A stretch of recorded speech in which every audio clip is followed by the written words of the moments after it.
오늘 우리에게 주시는 말씀 에스겔 37장입니다. 에스겔 37장 1절로 23절까지 말씀을 한 절씩 교독하시겠습니다. 제 37장.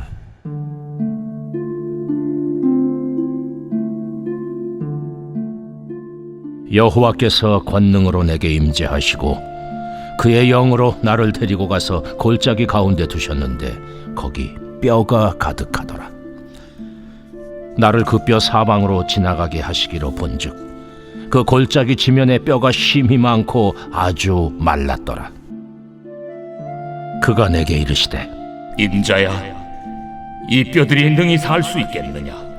주 여호와여, 주께서 아시나이다. 너는 이 모든 뼈에게 대언하여 이르기를 너희 마른 뼈들아, 여호와의 말씀을 들을지어다. 주 여호와께서 이 뼈들에게 이같이 말씀하시기를 내가 생기를 너희에게 들어가게 하리니 너희가 살아나리라. 너희 위에 힘줄을 두고 살을 입히고 가죽으로 덮고 너희 속에 생기를 넣으리니 너희가 살아나리라. 또 내가 여호와인 줄 너희가 알리라 하셨다 하라. 이에 내가 명령을 따라 대언하니 대언할 때에 소리가 나고 움직이며 이 뼈 저 뼈가 들어맞아 뼈들이 서로 연결되더라. 내가 또 보니 그 뼈에 힘줄이 생기고 살이 오르며 그 위에 가죽이 덮이나 그 속에 생기는 없더라. 인자야, 너는 생기를 향하여 대언하라. 생기에게 대언하여 이르기를 주 여호와께서 이같이 말씀하시기를 생기야, 사방에서부터 와서 이 죽음을 당한 자에게 불어서 살아나게 하라 하셨다 하라. 이에 내가 그 명령대로 대언하였더니 생기가 그들에게 들어가매 그들이 곧 살아나서 일어나 서는데 극히 큰 군대더라. 인자야, 이 뼈들은 이스라엘 온 족속이라. 그들이 이르기를 우리의 뼈들이 말랐고 우리의 소망이 없어졌으니 우리는 다 멸절되었다 하느니라. 그러므로 너는 대언하여 그들에게 이르기를 주 여호와께서 이같이 말씀하시기를 내 백성들아, 내가 너희 무덤을 열고 너희로 거기서 나오게 하고 이스라엘 땅으로 들어가게 하리라. 내 백성들아, 내가 너희 무덤을 열고 너희로 거기에서 나오게 한즉 너희는 내가 여호와인 줄을 알리라. 내가 또 내 영을 너희 속에 두어 너희가 살아나게 하고 내가 또 너희를 너희 고국 땅에 두리니 나 여호와가 이 일을 말하고 이룬 줄을 너희가 알리라. 여호와의 말씀이니라. 여호와의 말씀이 또 내게 임하여 이르시되 인자야, 너는 막대기 하나를 가져다가 그 위에 유다와 그짝 이스라엘 자손이라 쓰고 또 다른 막대기 하나를 가지고 그 위에 에브라임의 막대기 곧 요셉과 그짝 이스라엘 온 족속이라 쓰고 그 막대기들을 서로 합하여 하나가 되게 하라. 내 손에서 둘이 하나가 되리라. 내 민족이 내게 말하여 이르기를 이것이 무슨 뜻인지 우리에게 말하지 아니하겠느냐 하거든 너는 곧 이르기를 주 여호와께서 이같이 말씀하시기를 내가 에브라임의 손에 있는 바 요셉과 그짝 이스라엘 지파들의 막대기를 가져다가 유다의 막대기에 붙여서 한 막대기가 되게 한즉 내 손에서 하나가 되리라 하셨다 하고 너는 그 글쓴 막대기들을 무리의 눈앞에서 손에 잡고 그들에게 이르기를 주 여호와께서 이같이 말씀하시기를 내가 이스라엘 자손을 잡혀간 여러 나라에서 인도하며 그 사방에서 모아서 그 고국 땅으로 돌아가게 하고 그 땅 이스라엘 모든 산에서 그들이 한 나라를 이루어서 한 임금이 모두 다스리게 하리니 그들이 다시는 두 민족이 되지 아니하며 두 나라로 나누이지 아니할지라. 그들이 그 우상들과 가증한 물건과 그 모든 죄악으로 더 이상 자신들을 더럽히지 아니하리라. 내가 그들을 그 범죄한 모든 초소에서 구원하여 정결하게 한즉 그들은 내 백성이 되고 나는 그들의 하나님이 되리라. 오늘 설교 제목은 너희가 살아나리라 그리고 너희가 하나가 되리라입니다. 얼마나 우리에게 위로를 주시는 말씀인지 모르겠습니다. 사실 지금까지 에스겔의 메시지는 주로 심판과 회개를 촉구하는 메시지였습니다. 그런데 오늘부터 메시지가 조금 바뀌는데요. 소망과 격려의 메시지가 주로 등장합니다. 제가 다음번에 아마 에스겔에 대해서 한 번 더 설교하고 에스겔 설교를 마치려고 하는데, 마지막 40장에 가시면 성전이 재건되고 또 성전에서부터 흘러나오는 물이 모든 것을 이렇게 살아나게 하는 그 환상이 있거든요. 그러니까 하나님께서 지금 에스겔을 통하여 앞으로 주로 보여주시는 것이 회복, 이런 겁니다.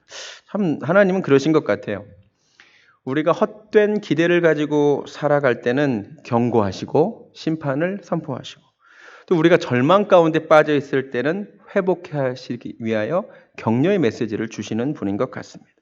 우리 마음이 높아져 있으면 낮추시고, 우리 마음이 또 지나치게 낮아져 있을 때는 또 이렇게 높여주시는 분이 하나님이신 것 같습니다. 오늘 말씀 가운데 큰 위로가 있기를 소원합니다. 특별히 오늘 말씀은 매우 유명한 본문입니다. 아마 한 번 이상 설교를 들어보셨을 것입니다. 마른 뼈가 살아나는 이야기, 이미 잘 알고 있는 이야기라고 생각이 돼서 오늘은 평소에 잘 이야기되지 않는 것 몇 가지를 먼저 말씀드리겠습니다. 1절과 2절을 한번 보겠습니다. 여호와께서 권능으로 내게 임재하시고 그의 영으로 나를 데리고 가서 골짜기 가운데 두셨는데 거기 뼈가 가득하더라. 나를 그 뼈 사방으로 지나가게 하시기로 본즉 그 골짜기 지면에 뼈가 심이 많고 아주 말랐더라. 제가 선지자 열전을 시작한 지 벌써 36주가 되었더라고요. 그리고 그동안 8명의 선지자를 다뤘습니다. 사무엘, 나단, 하나님의 묵시를 밝게 알았던 스가랴, 엘리야, 엘리사, 그다음에 이사야, 예레미야, 그리고 오늘 에스겔 8번째 선지자입니다. 최근 6주째 제가 지금 설교하고 있는 에스겔 선지자가 제가 그동안 다뤘던 다른 7명의 선지자와 한 가지 면에서 다르다는 것을 혹시 느끼시겠습니까? 다른 어떤 선지자보다 에스겔은 환상을 많이 봅니다. 신비 체험을 유독 많이 한 선지자가 에스겔 선지자입니다. 다른 선지자도 어떤 소명을 받는 순간에 신비 체험을 하기는 하지만 사역이 진행되는 가운데 에스겔처럼 많은 환상을 본 사람이 사실은 없습니다. 사무엘 한번 잘 생각해 보세요. 어린 시절 사무엘아 사무엘아라고 하나님이 부르시는 음성을 들은 적이 있지만 사무엘의 인생 가운데 사무엘이 어떤 환상을 봤다는 기록은 없습니다. 나단 선지자가 환상을 봤다는 기록이 있어요, 없어요? 없어요. 하나님의 묵시를 밝게 하는 스가랴는 워낙 기록이 적긴 하지만 이야기 없고요. 이사야 역시 이사야 6장에서 소명받을 때의 환상을 제외하고는 그닥 많은 환상을 보지 못했습니다. 예레미야 역시 많은 환상을 보지는 않았습니다. 유독 에스겔 선지자는 성경에 지금까지 우리가 살펴본 선지자들 중에서 가장 많은 신비 체험과 환상을 많이 본 선지자입니다. 기억나시죠? 1장에서도 정말 놀라운 광경을 보고 소명을 받고, 그렇죠? 또 사명을 또 받고, 8장 기억나세요? 하나님께서 환상 가운데 예루살렘으로 데리고 가셔가지고는 예루살렘 성전 그 깊숙한 곳에서 이루어지는 우상 숭배의 현장을 보여주셨잖아요. 그렇죠? 오늘 37장을 보니까 에스겔이 또 마른 뼈로 가득한 골짜기 환상을 보고, 제가 다음번에 설교할 40장에도 에스겔은 성전이 재건되는 환상을 본다 이겁니다. 이것부터 좀 얘기를 했으면 좋겠습니다. 왜냐하면 하나님의 일하심에 대하여 또 선지자들에 대한 균형적인 이해를 위해서 반드시 필요한 작업이라 생각되기 때문입니다. 여러분, 에스겔 선지자가 다른 선지자들보다 유독 환상을 많이 보고 신비 체험을 한 것을 가지고 이런 결론을 내리면 타당할까요? 하나님은 에스겔을 특별히 사랑하신 것 같다. 혹은 에스겔은 그렇게 많은 환상을 보고 신비 체험을 한 것을 보니까 특별히 다른 선지자들보다 더 신령한 사람인 것 같다. 에스겔은 참 대단한 사람인 것 같다. 이런 식으로 결론을 내린다면 어떻게 생각하십니까?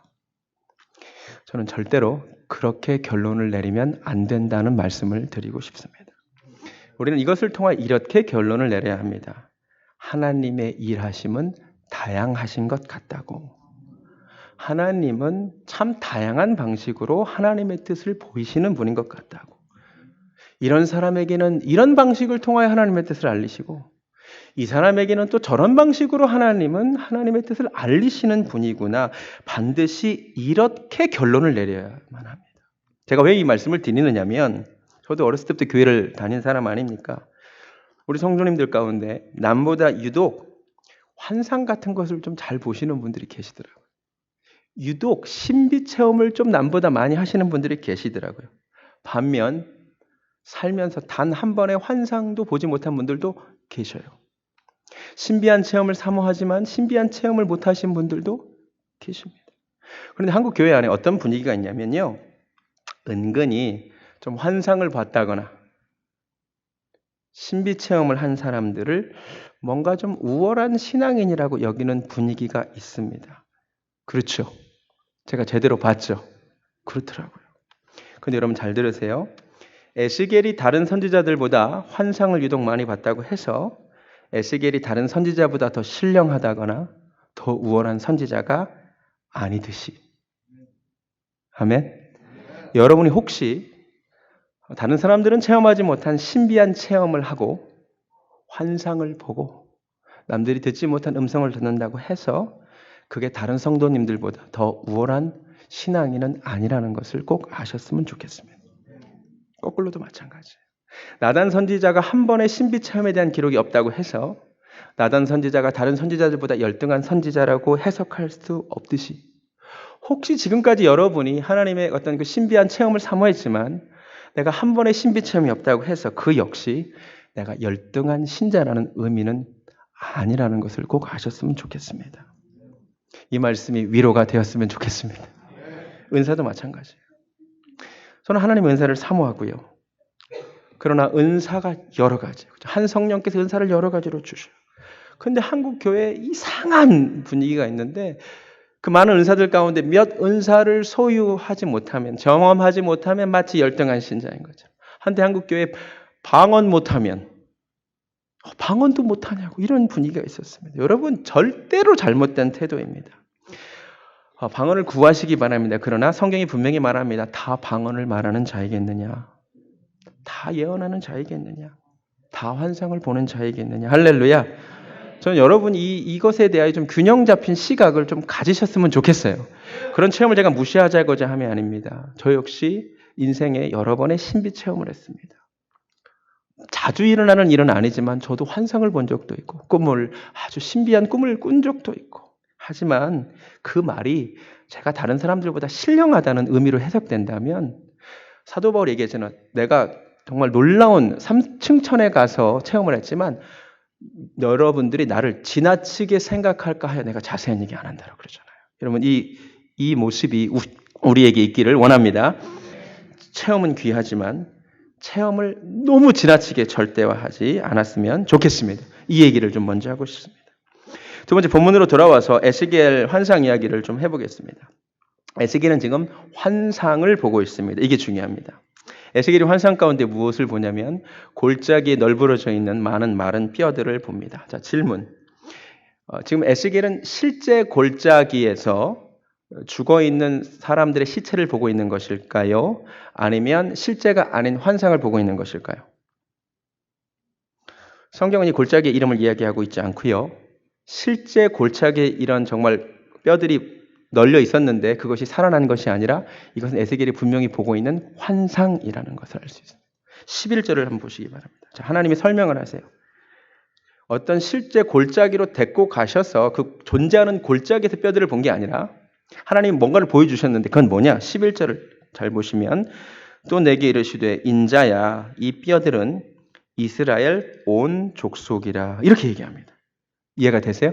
지금 하나님께서 에스겔에게 보여주고 있는 광경은 실제 죽은 뼈가 아니라 이스라엘 백성들의 영적 상태가 마치 죽은 지 오래된 뼈만 남은 그리고 그 뼈가 메말라 뼈와 같다고 이스라엘의 영적 상태가 이와 같다고 보여주신 거예요. 아시겠어요?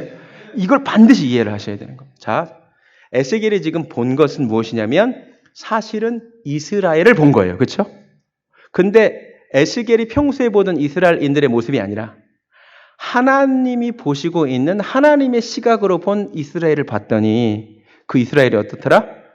다 죽어 있고 죽은 지 오래된 마른 뼈와 같다. 이게 정말 중요합니다. 여러분, 하나님은 우리의 영적 실제를 보고 계심을 깨달으시기 바랍니다. 우리가 지금 보고 있는 실상과 물리적 실상과 하나님이 보고 계시는 영적 실상은 매우 다를 수 있다는 것을 오늘 말씀을 통해 우리가 깨달아야 합니다. 성경에 이런 이야기가 굉장히 많이 나와요. 사람들이 시각으로 보기에는 멀쩡해 보였는데 하나님이 영적 실상을 드러내니까 엉망인 경우 되게 많습니다. 사무엘상 17장을 보면 이새의 아들들 이야기가 나옵니다.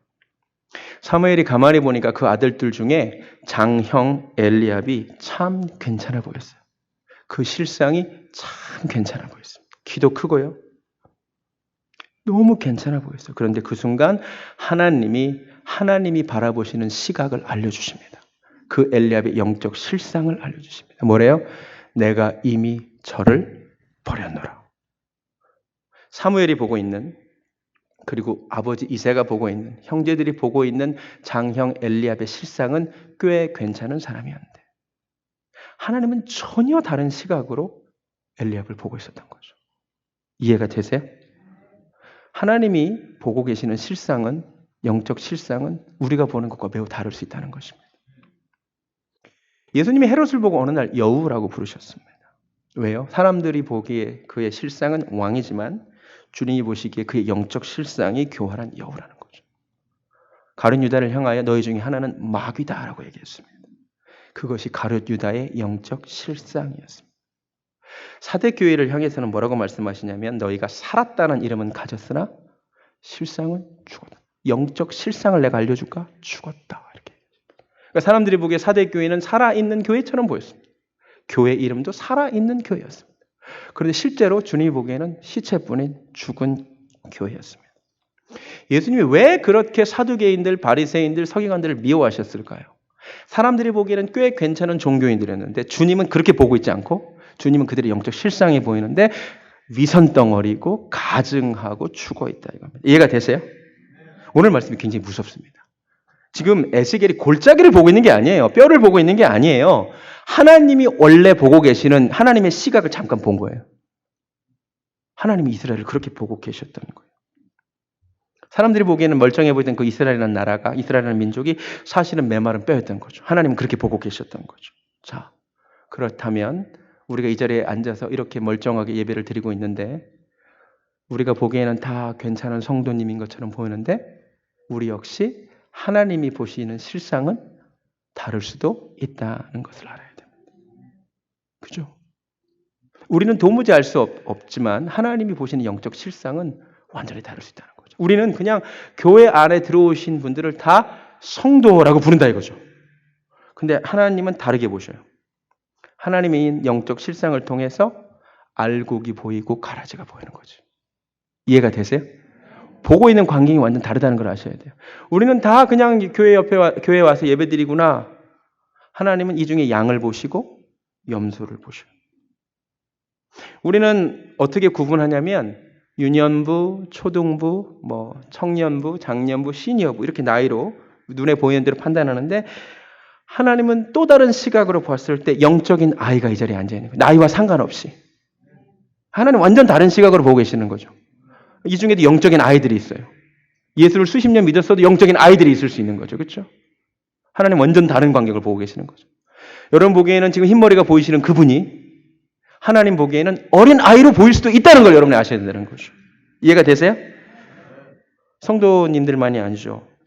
목사도 한국 교회는 신학교를 나오고 교단이 요구하는 퀄리피케이션 되고 안수 받으면 다 목사로 보이는데 하나님은 영적 실상을 보시는 거죠. 진짜 목자를 보고 사꾼 목자를 보고 계시는 거겠죠. 맞습니까? 교회도 마찬가지죠. 다 십자가 달고 있어서 겉으로 보기에는 다 교회처럼 보이는데 우리가 보기에는 큰 교회, 건물 크고 작은 교회 이렇게만 보이는데 하나님은 거꾸로 보시는 거죠. 죽어있는 교회, 살아있는 교회. 여러분 진짜 무섭지 않습니까? 내 영적 실상이 하나님께 어떻게 비춰질까?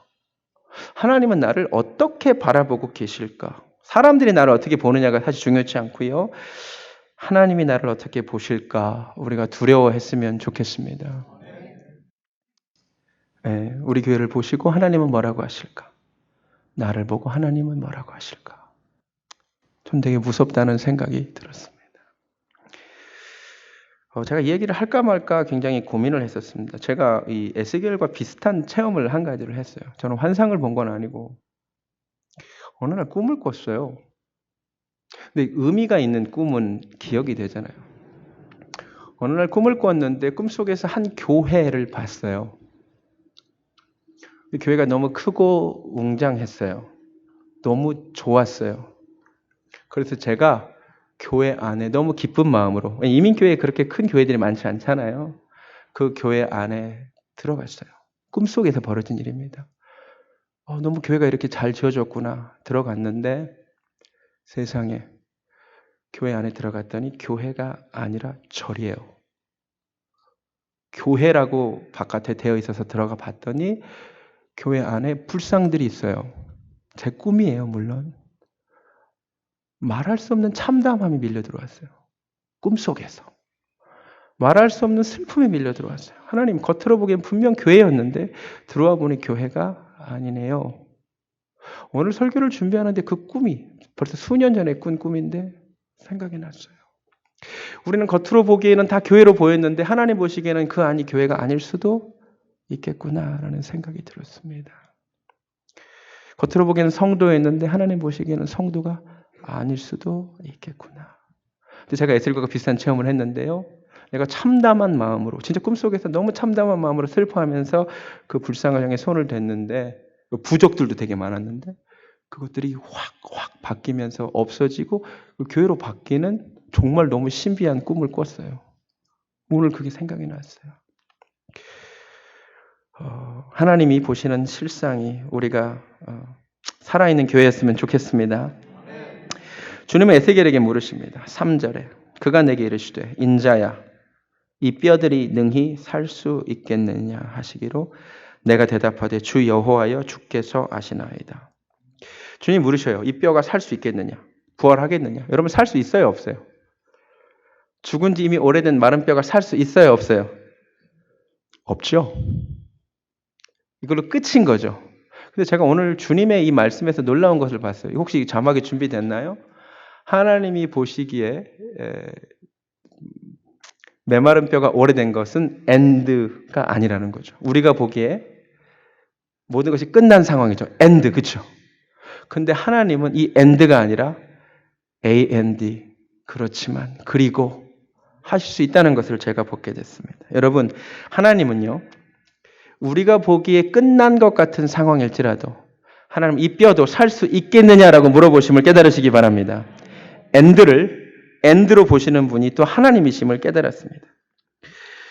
곳곳에 마른 뼈들이 보이는 것 같아요. 유럽 기독교를 혹시 아세요? 유럽 기독교는 지금 마른 뼈예요. 한때 교회였던 곳이 술집이 되어가고 있습니다. 가장 VIP석이 강대상이었던 곳이 VIP석이래요. 매주 교회에 참여하는 숫자가 영국 전체 인구의 3%밖에 안 된다고 합니다. 마른 뼈입니다. 유럽 기독교가 회복될 수 있을까요? 주님은 회복될 수 있다라고 말씀하시는 것 같습니다. 북한 기독교, 지금 북한 기독교인의 씨가 말라가고 있잖아요. 그렇죠? 우리가 보기엔 완전 다 끝난 것 같은데 어쩌면 하나님은 우리에게 북한 기독교가 다시 살 수 있겠느냐라고 물으시는 것 같아요. 우리 한국 기독교도 요새 만신창이가 되어가고 있잖아요. 그렇죠? 정말 외부에서 조롱하는 소리, 교회를 비판하는 소리. 근데 하나님이 오늘 우리에게도 이 마른 뼈와 같은 한국 기독교도 회복될 수 있겠느냐라고 물으시는 것 같아요. 우리가 에스겔처럼 하나님께 대답하기를 원합니다. 주 여호와여 주께서 아시나이다. 할렐루야. 하나님은 하실 수 있을 줄로 믿습니다. 인간 편에서는 엔드 끝난 것 같지만 하나님은 엔드 계속해서 일하시는 줄로 믿습니다. 실제로 오늘 본문을 읽어보면 하나님이 하셔요. 5절에 주 여호와께서 이 뼈들에게 이같이 말씀하시기를 내가 생기를 너에게 들어가게 하리니 이렇게 말씀하십니다. 6절에도 내가 여호와인 줄 알리라 이렇게 말씀하십니다. 9절에서도 주 여호와께서 주어로 등장하십니다. 여러분 하나님만이 하실 수 있는 일이 있습니다.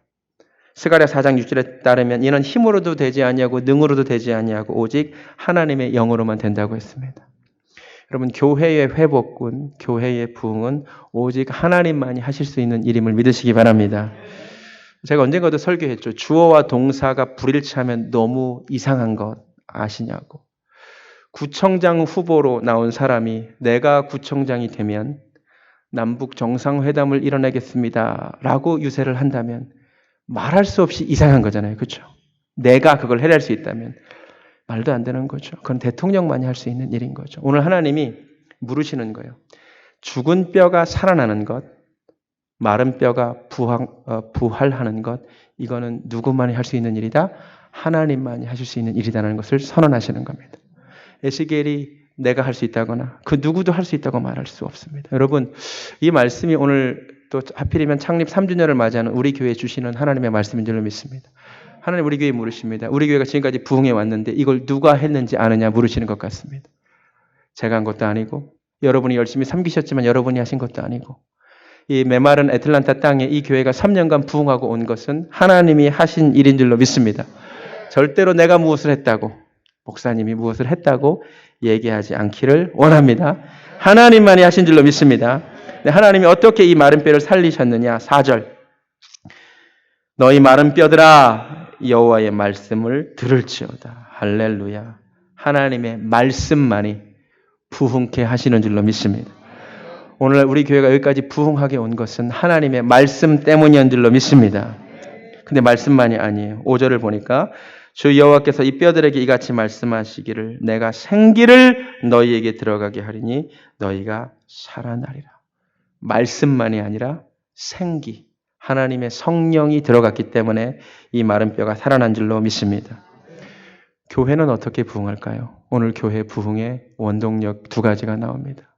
교회는 하나님의 말씀이 있을 때 부흥하는 줄로 믿습니다. 하나님의 성령의 역사가 있어야 부흥하는 줄로 믿습니다. 한 영혼이 어떻게 해야 살아날까요? 2가지밖에 없습니다. 하나님의 말씀이 그 속에 들어가야 살아나는 줄로 믿습니다. 하나님의 영이 그 속에 들어가야 살아나는 줄로 믿습니다.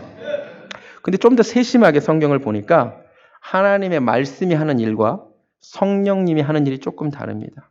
7절을 볼까요? 이에 내가 명령을 따라 대언하니 대언할 때에 소리가 나고 움직이며 이 뼈 저 뼈가 들어맞아 뼈들이 서로 연결되더라.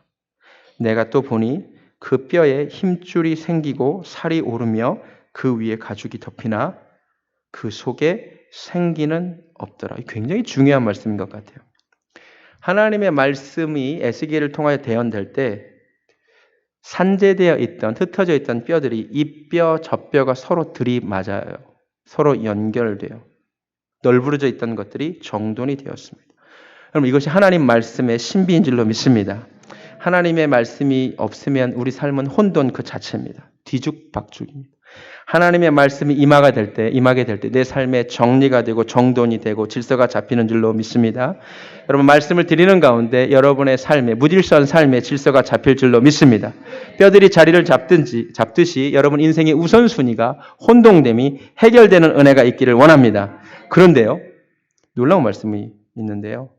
하나님 말씀으로 인하여 질서가 잡히기는 했지만 아직 살아난 것은 아니라는 것이죠. 7절이 뭐라고 말하냐면 그 속에 8절에 생기가 없더라. 그래서 또 내게 이르시되 인자야 너는 생기를 향하여 대언하라. 생기에게 대언하여 이르기를 주 여호와께서 이같이 말씀하시기를 생기야 사방에서부터 와서 이 죽음을 당한 자에게 불어서 살아나게 하라 하셨다 하라.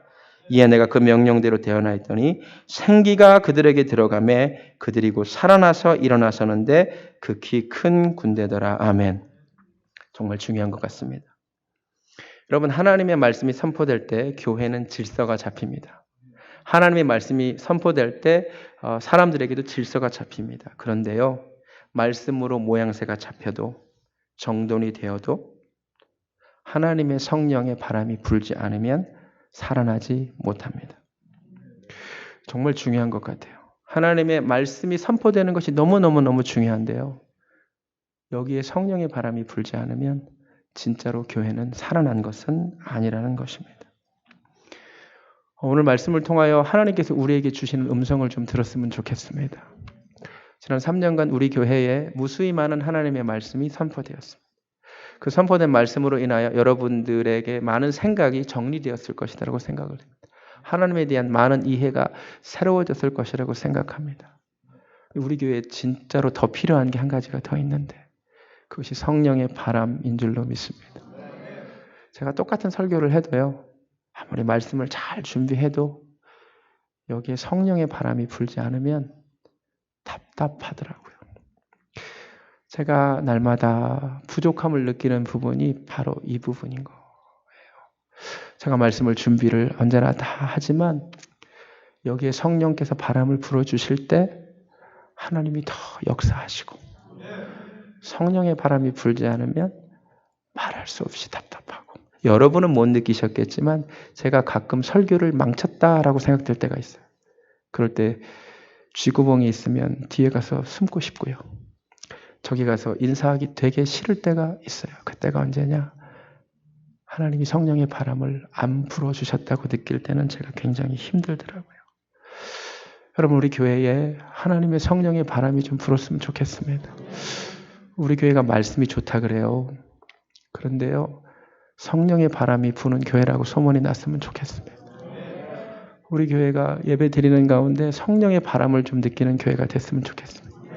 근데 이게 사람의 힘으로 안 돼요. 하나님이 불어주셔야 돼요. 그럼 우리 교회를 위해서 좀 기도해 줬으면 좋겠습니다. 하나님 우리 교회 예배 가운데 성령님 좀 불어오소서. 찬송할 때 성령님 좀 불어오소서. 목회자가 말씀을 전할 때 하나님 성령님 좀 불어오셔서. 제가요 진짜 하나님의 역사를 보기 원하는데 그냥 좋은 말씀 들었다. 목사님 몰랐던 거 깨달았습니다. 조금 더 만족되지 않고요. 진짜 성령의 바람이 그 강력한 바람이 불어서 회개하는 역사가 좀 있었으면 좋겠습니다. 제 부족함을 인정합니다. 저를 불쌍히 여겨주시고 하나님이 우리 교회에 성령의 바람을 불어주셨으면 좋겠습니다. 성령의 바람이 없는 교회는 답답한 교회가 될 것이기 때문입니다. 살아나면 큰 군대가 될 줄로 믿습니다. 여러분 하나님이요 우리 교회에 보고 계시는 것은 단지 숫자가 500명, 700명, 1000명 이걸 보고 계시는 것이 아닌 것 같고요. 교회가 애틀란티에서 제일 큰 교회 그걸 하나님이 원하시지도 않은 것 같고요. 하나님은 진짜 하나님의 군대를 원하시는 것 같아요. 그럼 우리 교회가 하나님의 좀 군대가 좀 됐으면 좋겠습니다. 진짜 좀 살아나면 좋겠습니다. 예배를 드릴 때마다 누군가는 꼬꾸라져서 회개했으면 좀 좋겠습니다. 예배를 드릴 때마다 누군가는 자복하고 울음이 터져 나오고 예수님에 대해 적대적인 생각을 가졌던 사람들이 들어와서 찬양하는데 꼬꾸라졌으면 좋겠습니다. 그런 예배를 좀 드리고 싶습니다.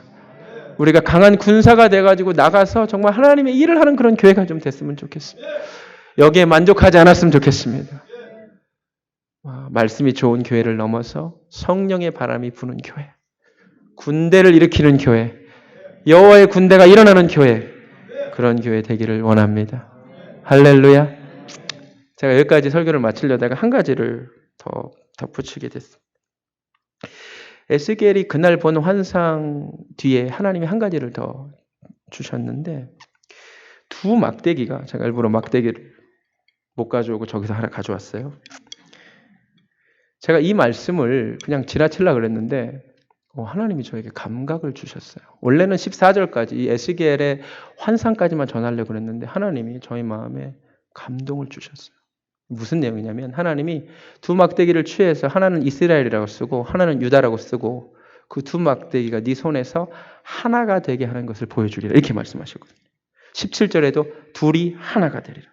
19절에도 내 손에서 하나가 되리라. 22절에도 한 나라를 이루어 다시는 두 민족이 되지 아니하며 두 나라도 나누지 아니하리라. 1차적으로 이 말씀은 분단되었던 이스라엘과 유다의 통일을 의미합니다. 연합을 의미합니다. 그런데요, 이 말씀 있잖아요. 현재 이 말씀을 실질적으로 적용할 수 있고 이 말씀을 소원할 수 있는 유일한 나라가 대한민국이라는 걸 아십니까? 다른 사람들은 이 말씀을 그냥 과거에 있었던 일로 읽고 지나쳐도 말씀을 읽는데 하나님이 이거 전해야 된다고 마음을 주셨어요. 우리 한국 기독교인들이 반드시 이 비전을 품어야 할 줄로 믿습니다. 우리에게는 이 말씀을 가지고 기도해야 된다는 마음을 하나님이 주셔서 제가 전합니다. 여러분, 분단됐던 우리 대한민국과 북한이 하나님 손 안에서만 하나가 될 수 있을 줄로 믿습니다. 우리는 이 말씀을 가지고 기도해야겠더라고요. 제가 이 밤에 성령의 바람이 불어오게 해달라고도 기도해야겠지만 여호와의 군대가 일어나게 해달라고도 기도해야겠지만 우리 한국 그리스도인들이 통일에 대해서 기도하지 않는다면 하나님 정말 기뻐하지 않으시는 것 같아요. 두 막대기가 에스겔 손에서 하나가 됐답니다. 어떻게 하나가 됐을까요? 이렇게 하나가 됐을 수도 있겠죠. 그렇죠? 이렇게 하나가 됐을 수도 있겠죠. 이렇게도 하나가 될 수 있을 것 같습니다. 이 십자가더라고요. 십자가로 복음으로 남한과 북한이 하나가 되는 비전을 우리가 좀 품었으면 좋겠습니다.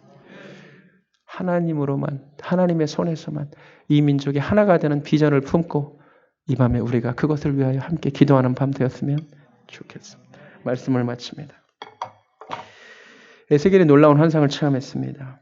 그런데 오해하지는 맙시다. 이 말은 에스겔이 신령한 선지자라는 의미가 아닙니다. 하나님이 일하시는 방법이 다양하다는 것을 의미할 뿐입니다. 여러분이 신비한 체험을 오랜 기간 사모했는데 혹시 이 중에 그런 체험이 없으셔서 하나님 앞에 섭섭함이 있으시고 나는 혹시 열등한 신자가 아닌가라는 생각하는 분이 계시다면 그렇지 않다고 하나님이 말씀하십니다. 내가 너를 여전히 사랑하고 있다고. 하나님이 말씀하시는 방법이 다를 뿐이라는 것을 여러분이 꼭 아셨으면 좋겠습니다. 하나님이 보시고 계시는 영적 실상은 우리가 보는 것과는 완전히 다르다는 것을 알았으면 좋겠습니다. 사람들이 보고 있던 이스라엘의 모습과 하나님이 보고 계시는 이스라엘의 모습은 완전히 달랐습니다. 그렇다면 지금 사람들이 나에 대해 알고 있는 그 모습과 하나님이 나를 보고 있는 모습도 완전히 다를 수 있다는 것입니다. 진짜 무섭다라고 생각합니다. 우리가 보기에 엔드인 상황도 하나님은 엔드로 그리고로 바꾸십니다. 하나님만이 하실 줄로 믿습니다. 메마른 뼈가 살아날 수 있는, 부흥할 수 있는 유일한 두 가지는 하나님의 말씀 그리고 하나님의 성령인 줄로 믿습니다. 우리 교회에 하나님의 말씀이 있는 줄로 믿고 감사를 드립니다. 근데 이제 우리 교회에 하나님의 성령의 바람이 더 불어오기를 간절히 기도했으면 좋겠습니다. 갈라진 두 나라가 하나님 손에 하나가 되었듯 우리 나라가 남북한이 주의 은혜로 십자가로 하나가 되기 원합니다. 제가 오늘 준비한 말씀을 전했고요. 이제 성령의 바람이 이 시간 불어와 주시기만을 소원합니다. 처음에 불렀던 찬양 불어오소서 정말 간절히 사모하면서 이 찬양 한번 불렀으면 좋겠습니다. 불어오소서. 그 바람에 우리가 좀 변하고 회개하고 새로워지면 좋겠습니다. 호련히 하늘로부터 호련히 하늘로부터 급하고 강한 바람 이곳에 가득하게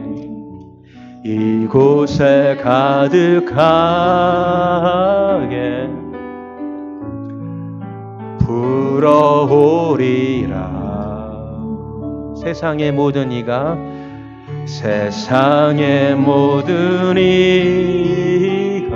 그 소리를 듣게 되리니 그 소리를 듣게 되리니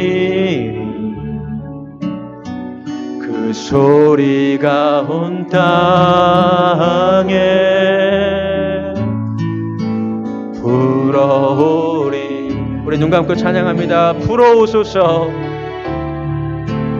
불어오소서. 오 성령님 불어오소서 불어오소서. 오 성령님 불어오소서 불어오소서. 내 맘 구석구석 나의 기도에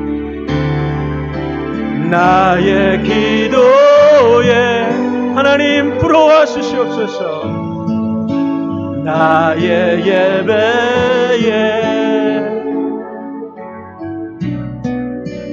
불어오소서. 성령님 오소 불어오소서. 불어오소서. 성령의 바람을 이 시간 느끼기를 원합니다. 불어오소서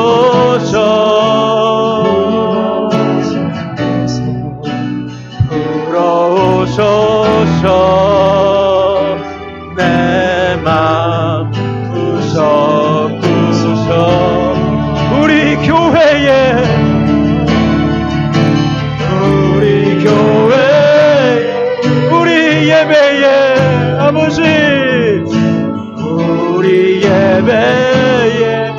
하나님 불어오소서.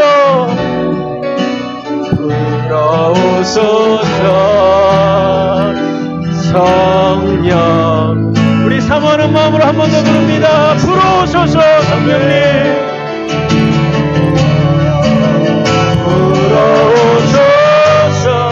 하나님 성령의 바람을 느끼기를 원합니다. 불어오소서. 하나님 성령의 그 시원한 바람을 우리 가운데 불어주소서. 불어오소서. 내 마음 구석구석에 불어주소서. 내 마음 구석구석. 하나님은 하나님만이 하시는 줄로 믿습니다. 나의 기도에